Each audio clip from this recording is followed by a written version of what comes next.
छू गया जब कभी ख्याल तेरा, दिल मेरा देर तक धड़कता रहा।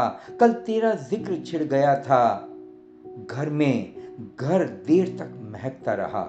Mystic world YouTube channel awaken to abundance की साप्ताहिक मिस्टिक पॉडकास्ट में आपका करबद्ध हार्दिक स्वागत है। ऐसा क्या है मनुष्य का चित्त कि बार बार काम वासना में उतरने को आतुर रहता है? ऐसा क्या है कि काम वासना के कुछ क्षण की क्रिया को करने के बाद व्यक्ति निर्भर महसूस करता है? ऐसा क्या है इस क्रिया में कि ये क्रिया स्ट्रेस बस्टर कहलाती है? आज इस पॉडकास्ट में इन्हीं विषयों पर कुछ बात करेंगे। काम वासना जब उठती है तब तन में उद्दप्त ज्वर घेर लेता है, मन डावाडोल हो जाता है, धुएं से भर जाता है। फिर जब व्यक्ति काम वासना में उतरता है तो एक घड़ी आती है जहां काम वासना तृप्त हो जाती है। उस तृप्ति के क्षण में फिर कोई काम विचार नहीं रह जाता। वही क्षण है ब्रह्मचर्य की अवस्था।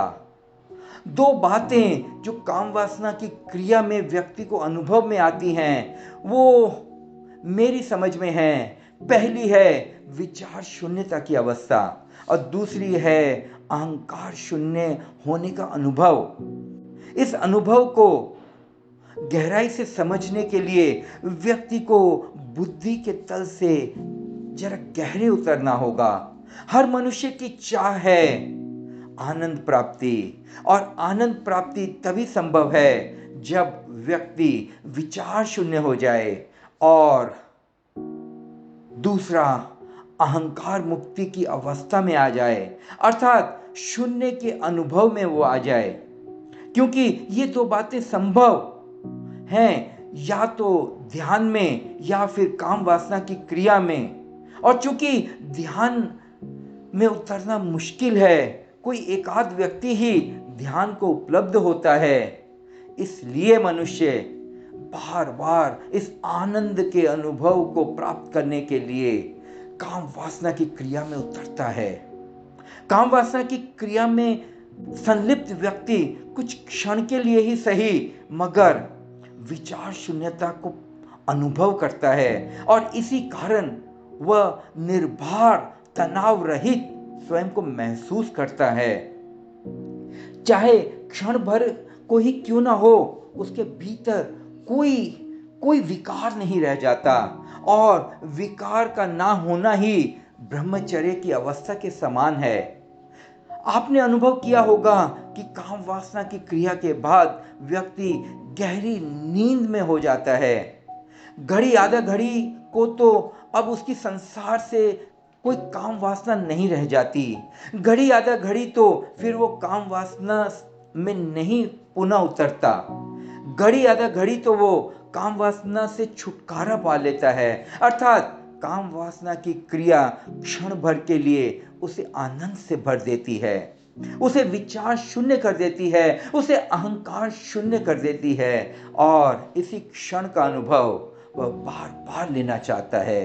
क्योंकि आनंद प्राप्ति ही मनुष्य के जीवन का मूल उद्देश्य है। इसलिए जैसे ही उसका शरीर और मन तनाव से भरता है वह पुनः काम वासना में उतरता है।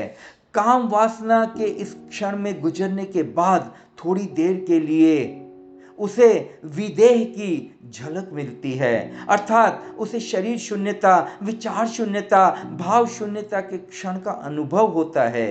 कुछ क्षण के लिए ही उसके मन में कोई विचार तरंगित नहीं होते, शरीर पूरा विश्रामपूर्ण हो जाता है, विचार शून्य हो जाते हैं। ऐसा आनंद भाव उठता है देह में, ऐसा सुख बरसता है कि देह बिल्कुल भूल जाती है। जो सुख मिलता है वो विदेह का है। उस क्षण में चित्त शांत हो जाता है, विचार रुक जाते हैं और यही अनुभव जिसको शब्दों में पिरोया ना जा सके वही आनंद है। और इसी अनुभव से गुजरने के लिए व्यक्ति बार बार सेक्स की तरफ अग्रसर होता है।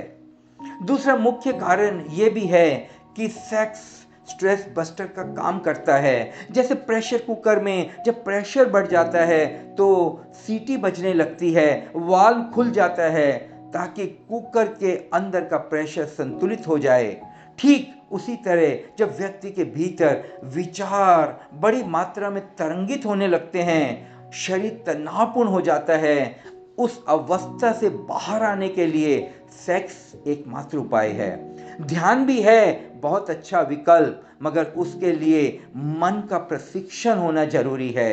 ये उतना आसान नहीं, इसलिए व्यक्ति सेक्स की क्रिया में संलग्न होता है।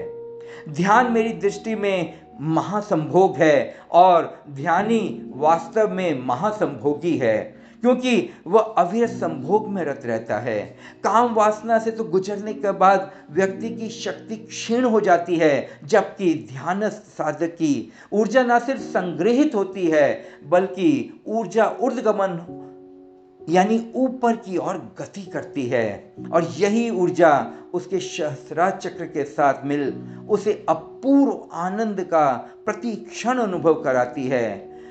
अगर आप थोड़ा गहरे में जाओगे तो अनुभव होगा कि काम वासना में जो सुख मिला वह क्षण भर के लिए काम वासना से मुक्त हो जाने के कारण मिला, क्योंकि काम वासना के क्षण के बाद देह भूल जाती है, चित्त शून्य हो जाता है, और यही है आनंद का अनुभव।